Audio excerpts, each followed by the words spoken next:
Really Joe Thomas here with the new stadium in the background tonight rather than the old one. I couldn't quite get this done in time before I had to leave Goodison, but look, smiling because ultimately I think that was a pretty good night. Look, the first half wasn't the best, bit of a tame affair.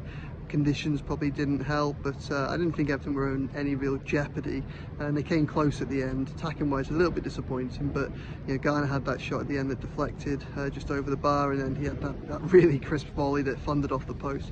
Would have been lovely if that had got the goal.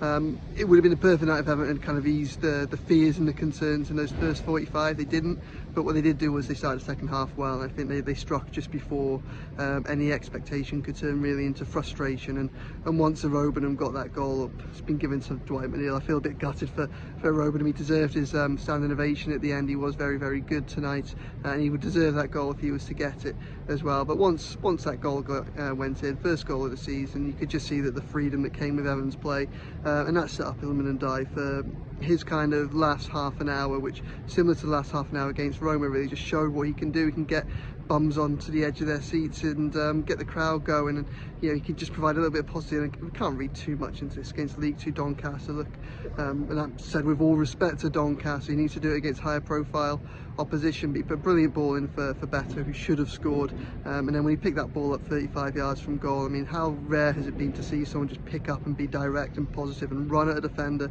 not just run at a defender but beat a defender and then apply the finish. Really satisfying goal, and I think that's everything that we want to see from some of these new signings. And again, albeit being against Doncaster, I think Ndai really has added fuel to the fire there for calls for him to maybe start against Bournemouth and for him to be a little bit more positive and progressive in what they're trying to do after a really difficult start to the season. Attack may be a better form of defence. Beto made up for his earlier miss with a goal at the end, and you know, there was a debut for Jake O'Brien, a first start for Ndai, first start for Lindstrom, and then home competitive debuts for Roman Dixon and Harrison Armstrong, as well as James Garner and Seamus Coleman, who I wasn't expecting to start tonight. Dutch kind of played down the possibility at the weekend, but they did. They got 60 minutes under their belts, and ultimately that's about as good a night as we could hope for, I think.